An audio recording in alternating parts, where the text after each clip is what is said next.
So firstly, going back to the limiting belief I asked you to think about at the beginning, think now, pick that limiting belief again and reframe that into an empowering belief. So if you feel like you're not worthy, how would you reframe that? Or if you are too old, or I don't have time, you make time. So you get the drift. So reframe. And I think a really powerful way to instigate this is to write down the limiting belief. I talked about affirmation statements at the beginning. They are important. So write down what it is so that you become aware, okay, that is the belief I want to imprint into my mind. The more specific you make it and related to, I can't buy that house because it's too outlandish or too expensive. I can buy this house that has 4 bedrooms and costs $1 million.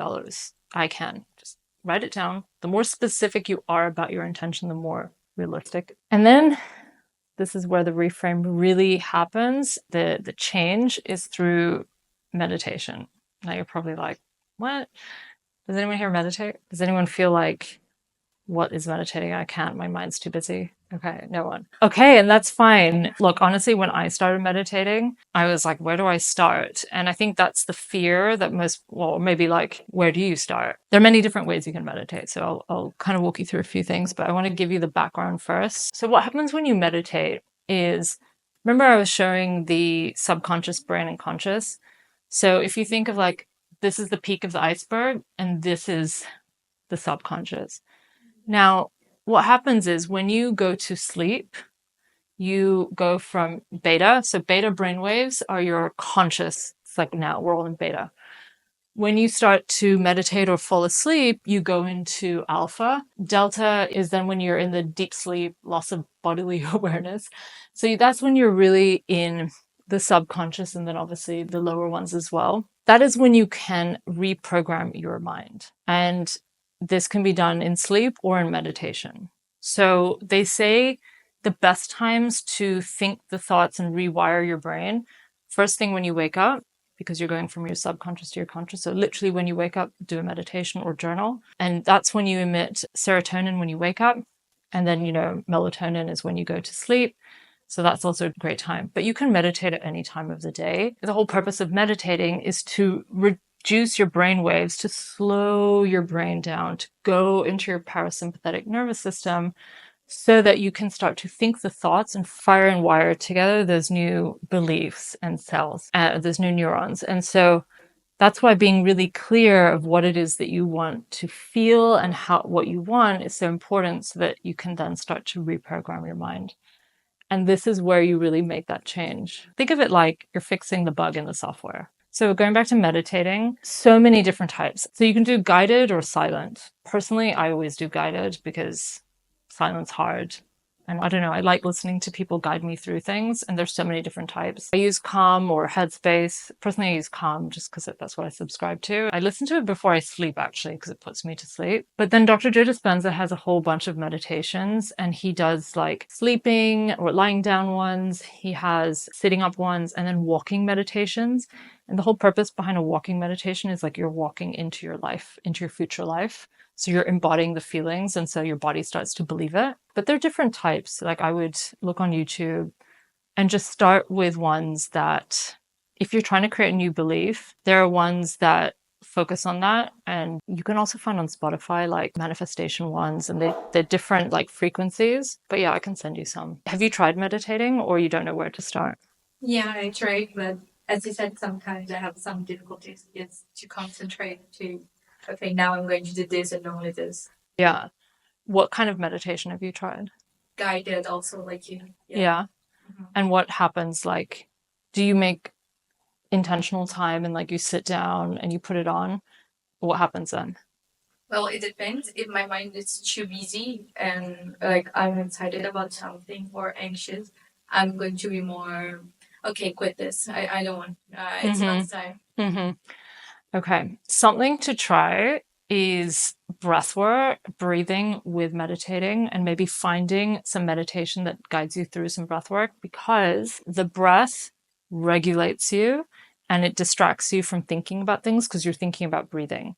And when I say breathing, it's like intentional breathing. A lot of the times we breathe here. Do you feel like you breathe like shallow? You're probably not even aware because, Shallow. yeah. So you can put your hand on your stomach and breathe really deep into your diaphragm. This is where we hold on to all of our emotions, and almost breathe and like blow it up like a balloon, which I know as women, we feel like, no, we got to suck it in. But this is the one time when it's good to breathe out, and then invite the air into your chest and hold it there for a bit, and then rinse and repeat. And like, it actually feels so nourishing to just breathe, you know? You can do it now if you want, like to really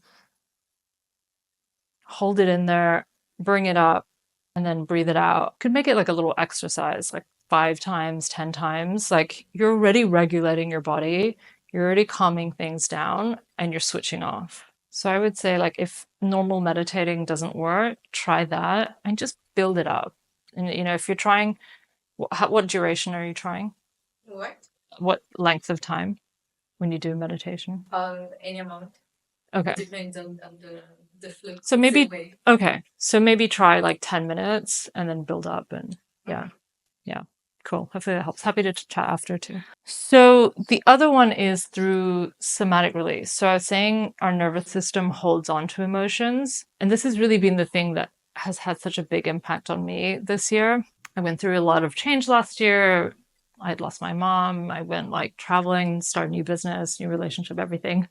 And then everything came crashing down, and like my nervous system just shut down. And I didn't have this awareness. And I was in Thailand and I was at a retreat, and my body literally just shut down. And I was so exhausted. Like I couldn't stay awake for like 5 days. All I wanted to do was sleep. And I went to a breathwork session because my friend who I was supposed to go to the gym with, I was supposed to go to the gym, and my body was like, no way. And she said, let's go to breathwork. And I went to this breathwork session, and I had done a lot of breathwork in my time, but I always like felt this is lame and I just feel tired.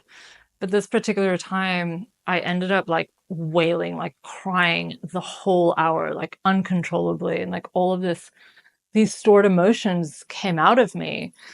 And I remember feeling it afterwards that it was like I shaved off 20 years of my life, and I felt so light.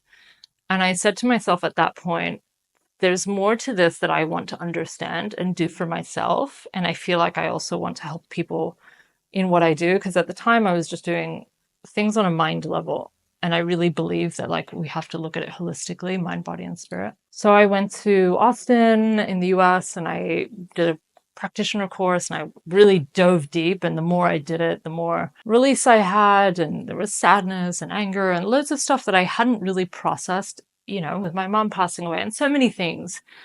And to me, this has been a real like game changer. So like I was saying, we store the emotions in our bodies. So if we don't move through these, we repeat things again and again. So it's important to release the emotions, whether you think you have them or not. And it's almost like a dog. This is the analogy that was given to me. Dogs shake themselves all the time. Did you know they do that because they're shaking off fear? They're shaking off the emotion, and they do this instinctively, but we don't do it. I mean, unless you shake at home, which is a really good thing to do, by the way. But there are many different ways to do somatic release, and somatic is just about, yeah, mind, body. You can do breath work, you can shake. I did another course, and we listened to like an audio recording of different emotions, and you basically just felt that emotion. So like anger, you just screamed into a pillow. And I did this exercise once because I was feeling quite emotional, and I was like, I have so much anger in me. So I did it, and I was like, oh my God, it feels so, you know, it's like you feel better when you like release, or you feel better when you have a cry. But I guess it's being like intentional about it. And so you're like getting rid of it. I was at a retreat a few weeks ago here, and we did some breath work, and it's quite amazing when you do it with people in a room. I mean, you'd probably, if you were watching on the outside, you think these people are crazy. It's some cult. There are people crying, wailing, screaming, banging things, like orgasms, like all sorts of weird, not weird things. This is just part of our bodies, like, you know, and it's better out than in. So yeah, it's really important to do the two so that you do remove the emotion, remove the limiting belief, so that you can free up space in your body. I almost think of it like you want to free up space in your body to put all of the positive energy and all of the positive emotions that you want to feel. But you can't have both. You'll have like a pressure cooker. Yeah. So when you do this, and bit by bit, it's a journey. It's not like a silver bullet, like you do it once and done. It's really practice consistency, like anything in life. And it's amazing when you start to do this work, things really start to shift and change. The energy changes, people around you. I mean, we're energetic beings, right? So we attract like for like all the time. We're attracting people, situations. Like, when you meet someone and it's like, oh my God, wow, like we're so similar.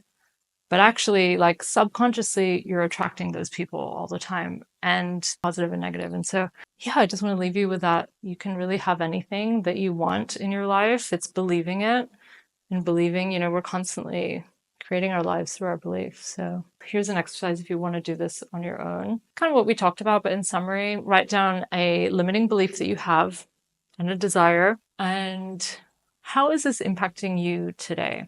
And then reframe that. And where did this belief possibly come from? It's always good to kind of dig a bit deeper into, did this come from what someone said to you at work, or a parent, or a partner, or society? Is it culture? And then what action based on what you learned today can you take in your own life to start implementing this forward?